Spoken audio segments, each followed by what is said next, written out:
Welcome back, guys. Happy New Year to you all. Sorry for the lack of updates.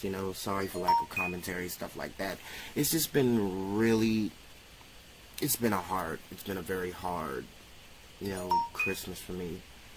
And, excuse me, I have a cold. I'm stretching that, though. I'm trying to stretch that out. It's been a very long, hard road. And I gotta say, I'm ready for the new year. That's all I'm gonna say. But anyway, more bullshit to the side. So basically, today I'm reviewing my final DC Dark Knight, and that will be The Drowned, which has probably the most, I would say the fourth or fifth most unique Batman I've seen. And it's also, much more of an interesting thing. And I was like, oh, yeah, that's something cool. And art is by Philip Tan, covered by Jason Fabok, and written by Dan Abnett. Now, let's just get right into it.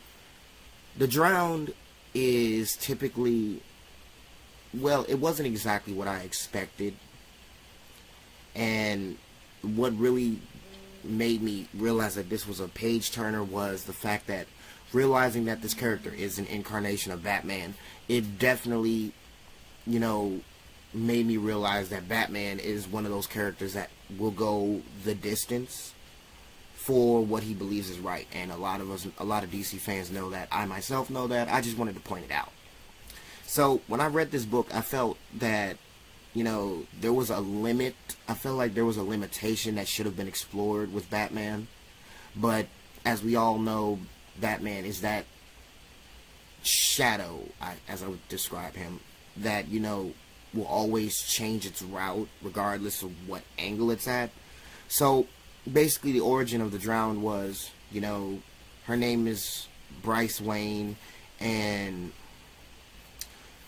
basically she fell in love with, I think it was. With the gender swap version of Steve Trevor, which is, I guess, Salel, or whatever his name. I hope I didn't butcher that very badly. But anyway, basically, after losing her love, she basically turned her back on humanity and decided that humanity was not worth it. And she wanted to turn her rage towards the Atlanteans. And in the process, she pretty much, just like every Batman incarnation, what does Batman do? Adapt. And pretty much Batman adapted by splitting and combining his DNA with an Atlantean's.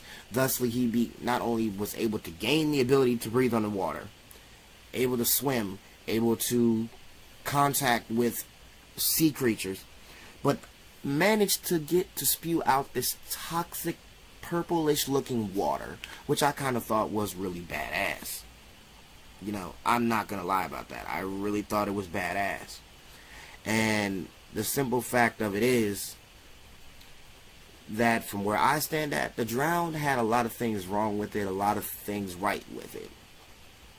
I liked her interaction with, the people in her universe.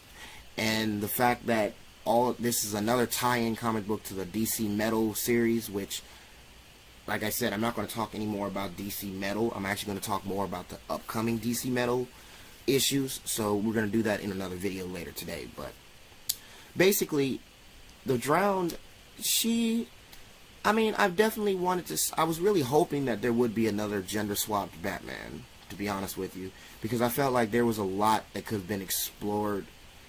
And her role as a Dark Knight, as a Dark Metal Knight for that matter. Seeing her face the Justice League along with the rest of the Dark Knights, it just was like, yeah, we got to keep this going. So, personally, if I had to give a star rating, I would say a 3.5 out of 5 stars. So let me know what you guys think in the comments below. You think this is that The Drowned was a decent comic book, or should there have been more to it? Let me know what you guys think. Thank you guys for watching, and I'll see you again next time.